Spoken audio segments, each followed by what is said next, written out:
Hello and welcome. This is the Daily Dharma. My name is Dina. Thank you so much for joining today. Let's take a moment and synchronize our energies, taking a big breath in. And as you release any fears, anxieties, overthinking, stress, or dramas, let them pass through this sacred smoke, transmuted and released into understanding. So today, we have a number of cards and messages already out on the table, and I hope that you guys will not mind too terribly bad that I'm going to read out of this I Ching book here. I'll give you a little look-see at that, as well as I have pulled some runes, and also I actually threw the coins for the I Ching readings that we're going to pull today. So if you don't know what the I Ching is another divination method. It's quite ancient, and so we're in the throwing of the coins, creating some methods to create an image called a hexagram. You'll see these bars here depicting either a solid or a broken line, and so the combinations of coins correspond that way. And there's also the solid and unchanging line, the static form, and also the essence of sometimes having a bit of a seed of its polarity involved, and so that's called a changing line. So as we pulled the coins today, I'll give you a little peek here at what's to come. These are the little messages here. We've got my chicken scratch there. And to give you the overview before we get started, the basic message is that we are perhaps, as some of you may have seen on the community page, I pre-posted a little bit of a teaser post today about how many of us are being called into our service, into being inspired thought leaders amongst some type of a group, or even our larger community or society in some type of way. And even larger than that still, for those different types of individuals, some are even really into the cosmic service of not only humanity, but awakening humanity to what lies beyond this realm and this current understanding. And so we have the two hexagrams being created here. First is number 45, has to do with the assembling process. And the beginning says that it's the basis of the situation, the formulation of the group. And so this takes me into just reminding any who don't know, there's the phases of group development, which become something very educative as we look at any way that something is being formed. Why does the group form?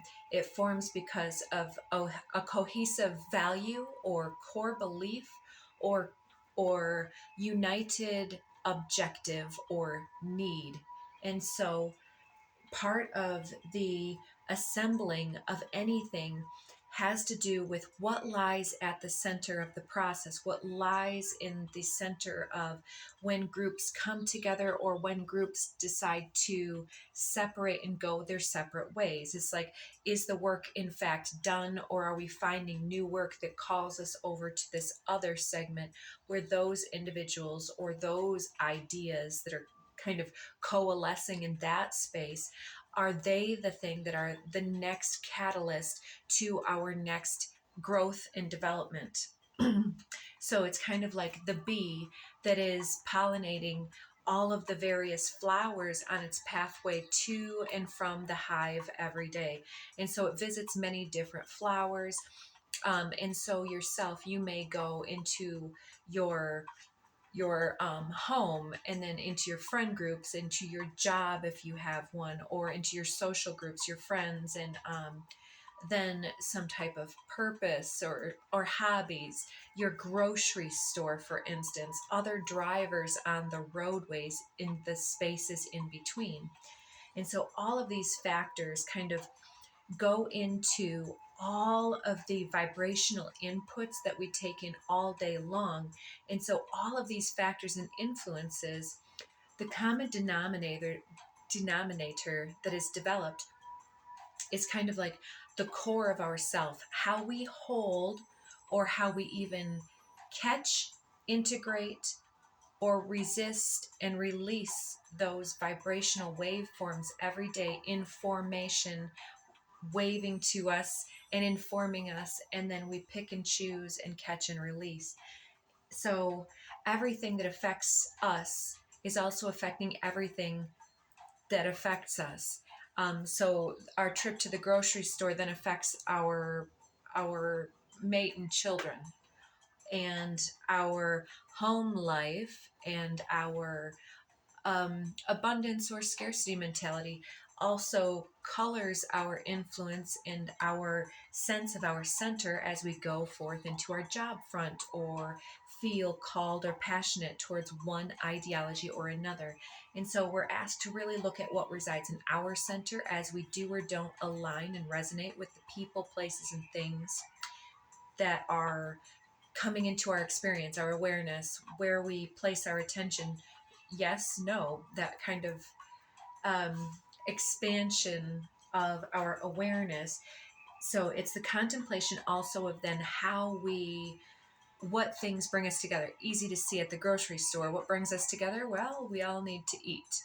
But some people are there because they want to socialize. Some people are there because they have to get money to work, so they're working at the grocery store. So sometimes the urges and the needs that bring us into common space in the same type of a way may be varied. And so it's sometimes important for us to not get caught up in making any type of assumptions or jumping to conclusions, or to espouse some type of generalizations that don't belong at the center of the group, but are part of what also calls us forward into other areas. If you can catch my meaning where that ball is rolling, it's also talking then. I'll just read a couple of excerpts from this page here. Okay, so the assembling of a group is the basis of this situation. The members of the group unite because of shared bonds or goals. This can be a reunion of people with a common heritage, such as a family or a religious congregation, or an artificial structure such as society, business, or politics, even. So then it says the major key to understanding and acting harmoniously with this time lies in the contemplation of the center. In every gathering, there's a leader and or a common goal. Whether you are this leader or whether you are one of several striving for the attainment of this central goal, your commitment to this assemblage is now of vast importance for both your own personal well-being and that of the group. So you're an important player in this, and you have something to add here. During the time of assembling, each member of the enclave must maintain unity and ensure that a sympathetic bond exists throughout. Disharmony among members and factions that form out of divergent goals will undermine the group. Strong bonds must be maintained and strengthened by adherence to appropriate moral principles and by constant movement towards even ever greater deeds. In matters of business or group politics, you must be certain that the stated objective strikes you as an honorable one and that you trust your leaders. At this time, you may approach those in authority with success. You must, however, have sincerity and commitment in your heart, as you may be called upon to make a sacrifice for the attainment of the general objective. If you make this sacrifice, it will bring good fortune. Relationships may be emphasized at this time. You can now readily familiarize yourself with your position socially or within the family. Note the quality of your interactions. Self-observation within a group can speed you towards an expanded awareness.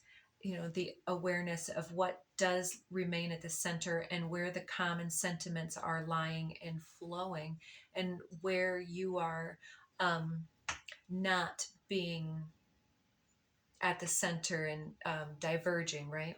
Or others. Self observation can speed your expanded awareness here. The original Chinese text points out that by observing the way that gatherings evolve, we can perceive the inner tendencies of heaven and earth and of all things. Within the self, too, there is a central force of character that unites thoughts and actions. When you are not in accord with your goals, you may feel indecision, conflict, or malaise. However, you say that, malaise. When you are in alignment, a sense of confidence and well being will surround you. So, definitely we need to pay attention to what things resonate and don't by how our energy responds and resonates and how it feels in the body. Do we feel like bitter and resentful and angry when we leave the presence of somebody? And is that the way that we want to be at our center? Is that our innocent center, our ooey gooey lover center? Probably not for most of us, not the way that we choose to roll or flow. And so, how do we get back to that place of love? And it's to shift the perspective back into the consideration that we are that sacred mirror. We have to get back into the unity. And so, if we find ourselves on the other side of the coin, so to speak, and we have friends, family, colleagues that believe differently than ourselves, and recently there's been the common theme of considering when is it time to bring violence upon our neighbors, or when is it appropriate to also reduce ourselves and our integrity and our vibrational truth speaking potential to speak ill towards another or their group or their values or so on. And I think at one time or another, most of us have recognized ourselves slipping into that, at least in thought, like, yeah, those people, they kind of, they grate my nerves, right? And then we kind of subtly from there, well, yeah, I can't wait to see them taken down a notch. And I wasn't going to talk politics. I'll just say this briefly. One of the things that's been replaying in my head is recently, because of escalations of different tensions over in the Ukraine Russian conflicts there, current lame duck President Biden has just authorized missiles for Ukraine to use against Russia, and they have already deployed some of those. And this to me is not the highest use of integrity or the best use of our energy. It sometimes can feel good on some level, or better than crap, because if we're already feeling so low, if we've just gotten kicked by the bully in the playground, and even though we're the one that's in our integrity, if we just lost our lunch money and we are lost soul in some type of way, and go and kick the neighbor's dog, it might bite. And that's kind of the way that this strikes me, as a deviation from true integrity and moral character.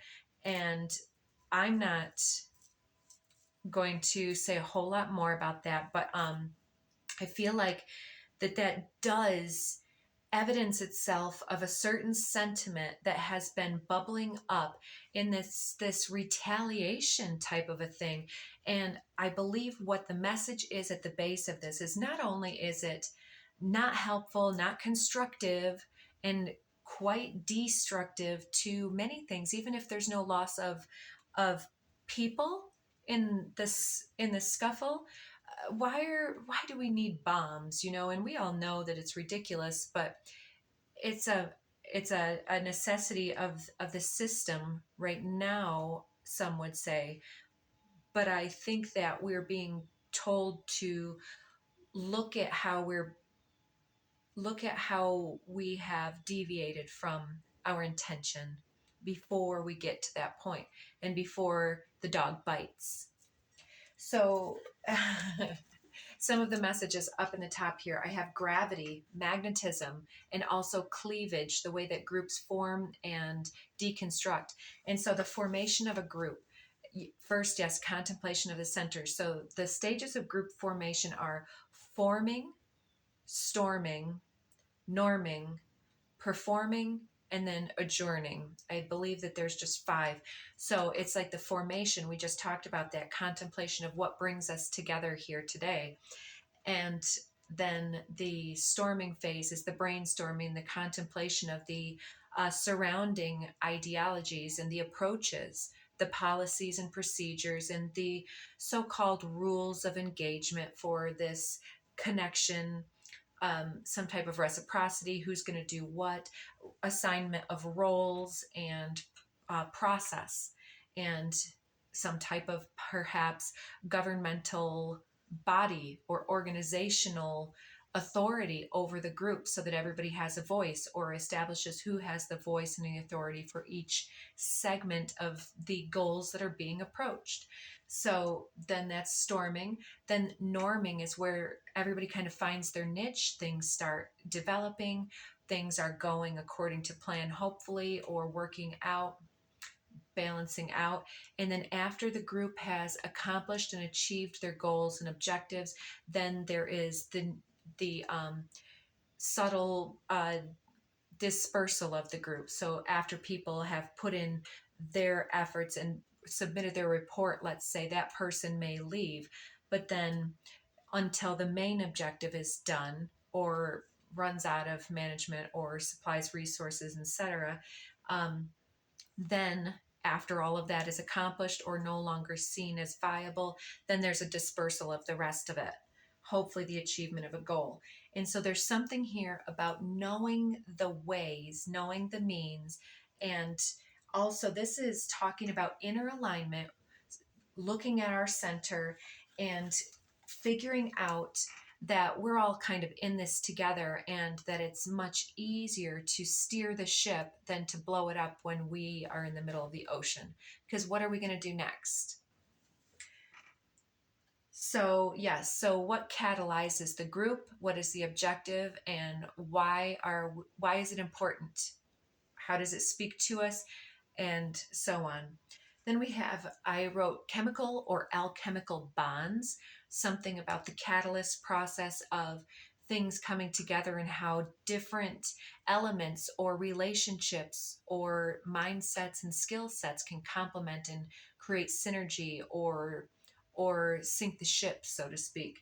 And then I got the imagery. It's a very old US comic from the days of the formation of the Union versus the Confederacy, I do believe. And it showed the snake that was cut into segments, and each of the segments had one of the codes for each one of the states, like DE, I believe, for Delaware. I don't want to show my ignorance here. You know, the various ones were depicted on this, Massachusetts or Maryland, I think, so on. And it said something such as, united we stand, divided we fall, or something like that. Something like that. I feel like I got it wrong, but I think that that's what it's ultimately meaning anyways. And so that inner alignment is like, when we're in alignment with that, then we bring so much energy to the moment, to the group. And so it's like, are we serving the right master? And by master, I only mean not that we should subjugate, but that in our own humble service to the light and the life force energy and recognition that we're all on this boat in the ocean together. It's like the recognition and expansion of that mindset here. So I want to keep moving. The next one, oh shoot, I was going to read the changing line. So the changing line on this was the 4th line, and it says, in this position, you gather with others specifically to serve a larger goal. Such sacrifice will meet with personal success. So within this group or new objective that you're pursuing or inspired to speak up towards or about or against or whatever you're inspired to do, this is actually something that is leading you forward in an important transformational moment in your own development process, something that speaks to you on the soul level.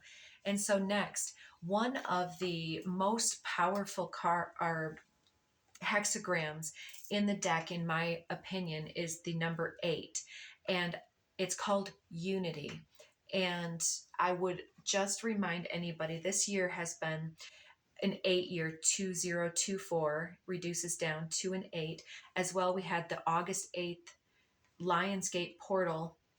And at that time, it was shown to me that the wheel, the station of the, excuse me, the on the wheel of the year, where we have the solstice, equinox, you'll have Beltane and Yule and Samhain and Lunisad, all of the various turning points in the seasonal progressions of the year came forward, because I believe there are 8 main stations on the wheel of the year.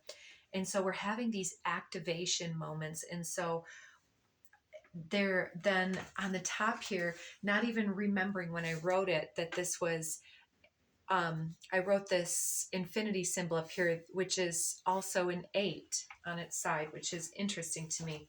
So the words I wrote were kin, fellow or fellowship, and caste, as in the castes of groups in the hierarchy of society. And we could look at that as a niche of a sense of belonging and purpose, and that no one is actually better or worse. The leader is just as important as the foot soldier, because one cannot perhaps succeed without the other. And so it talks not only about hierarchy, but also how unity is kind of all of this and more, right? So unity is not to be made made light of.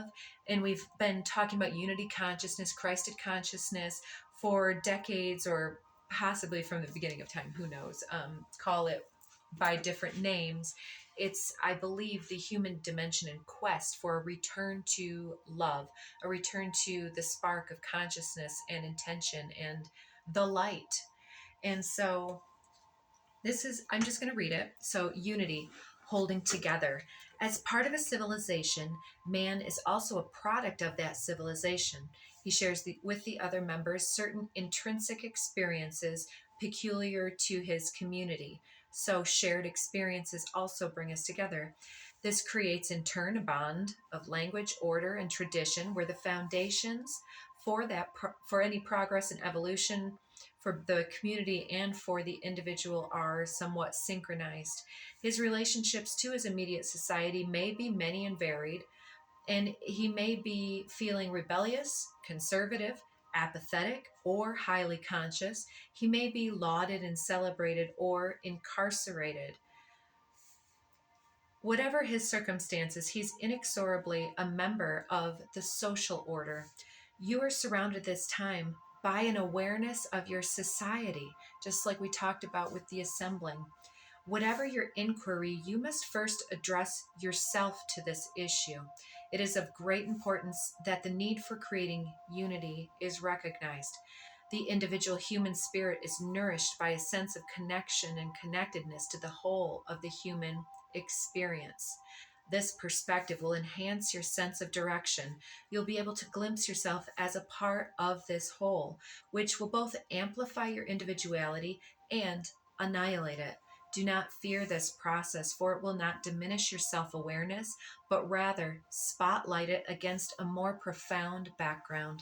The Chinese text urges that on some level, unity takes place when opportunities first arise. These are important experiences in the development of character. If you continue to ignore these opportunities, you are more and more excluded from your community and rendered ineffectual in terms of influence. Not only will you have little to say, but also very few will be listening.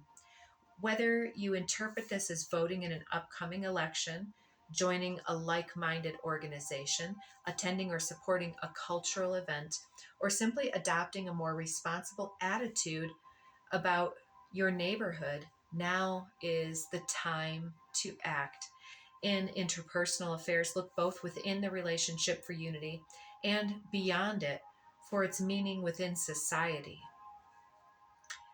There is a time for exclusivity and a time for social unity and productivity. So what brings us together, particularly in our personal relationships, is to be contemplated as well. Like what brings us together with the specific friends. Like if you've just run into somebody at said grocery store and you're surprised that you connected or something and you weren't expecting it, or you were just thinking about somebody and you run into them, there's possibly a synchronistic message behind this, or a meaning, or something that you could work together to do. This hexagram has another equally important aspect. It may be that an opportunity has presented itself for you to be the leader of unity, to gather the members of society together, to influence them and to advance them. Keep in mind that this position requires great responsibility, virtue, and a true sense of purpose. If you're not up to such a role yet, endeavor to still undertake it. You will create only chaos and confusion. So important does the I Ching regard this role that it suggests the one who feels such a calling consult the oracle once again to determine the state of his character, the integrity of his motives, and his harmony with the cosmos.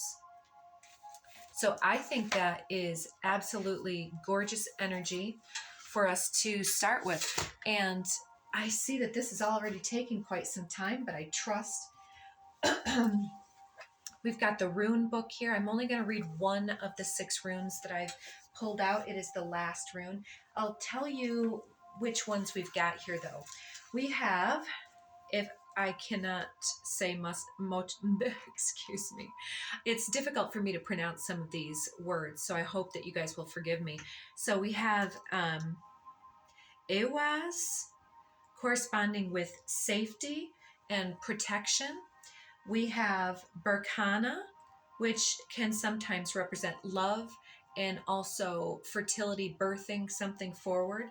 And then we have Urus, which can represent strength and also the wild oats, the coming of age, the virility, the passions stirred up within, and the need then to push through, to go through any portal or rite of passage. There's something that becomes left behind, an old shed skin. The snake sheds its skin, right? So that process. And then there was a space between the runes, and the second set of 3 became, then we have, Kinaz, which in here says luck on my little cheat sheet, but it can also represent an opening. It's like, it goes like this. I don't know which way the camera will be facing, but it's like from the point into the megaphone almost. And so it's like from the portal to the expansion, from the center to the perimeters. It's like the figure, the leadership, the message that is speaking through and bubbling up from within, no matter the level to which that message speaks, whether it's at your community level or in your family. Lao Tzu often tells, the famous quote goes, if you want to change all of humanity, you must first change all of yourself. And that's, I believe, at the crux of what we're talking about here, is the lucky break of having this release and embracing the release, and also knowing that any release is an invitation to embrace the next segment of the journey. And so trusting in the luck of the release, the luck of the transformation. And so even if you're looking to leave a job or an unfulfilling partnership in any way, or to resist contact with somebody who you love, but that it's ill-timed to get along with each other, all of these choices go into how we redirect our energy, how we redirect and invest in that love force energy instead of in resistance, instead of in war, instead of stockpiling insults or all the receipts that tell people why our beliefs are better than theirs, which, I know I've been guilty of too. Whether it's emotional baggage or intellectual front loading, back loading, um, it ends up being heaviness that restricts the journey through this portal into the next space. So here we have then on the other side of the portal this lucky break, this release, and this expansion of now that decision has been made, you move forward. And the next one out is Gibo, love, and also partnership, marriage. It's the soul contract. And coming into X marks the spot in the center. Lastly, we have the rune of the self, which is in here called Manus, and it's also called the female in here. And this looks like where we're going to end up leaving this message. The self, the starting point is the self. Its essence is water, which its gift is flow, correct? And changing states. Only clarity, willingness to change is effective now. A correct relationship to yourself is primary, for from it flow all possible right relationships with others and with the divine. Remain modest, that is the oracle's counsel. Regardless of how great may be your merit, be yielding, devoted, humble, and moderate, for then you have a true direction for your life. Be in the world, but not of it. And yet, do not be closed, narrow, or judging. Rather, remain receptive to impulses flowing from the divine within and without. Strive to live the ordinary life in a non ordinary way. Do it your way, right? Be who you were meant to be here. Don't follow in another's footsteps in if it blocks your own essence. I would say, with all humility, you need to shine your own light. uh, Remember at all times what is coming to be and passing away, and focus on that which abides through the portal, through the opening. Nothing less is called for from you now. This is a time of major growth and rectification. And as a rule, rectification or correction here must come before progress. The field is tilled before the seed is planted. And in this way, the garden is weeded before the flower blooms and before the bee can come pollinate, right? And the self must know stillness before it can discover its true soul song. Instead of seeking credit for the accomplishments, focusing on results, be content to do your task for the task's sake alone. Herein lies the secret of experiencing a true gift or a true present in the now, to be grateful for as you have it now. If you take the rune of the self and cut it down the middle, you'll see the rune for joy with its mirrored image. It's the law of attraction here at work, folks. There is a subtle caution here against carelessness. The self is required to balance the self. Nothing in excess was the second phrase written over the gateway to the temple of Delphi. The first counsel was know thyself. And with that, we'll do just a little bit of a mic drop moment. I hope and pray that you were able to get your messages from that moment. I didn't even get a chance to show you what was here. And so I'll try to get this out. We do have the Tao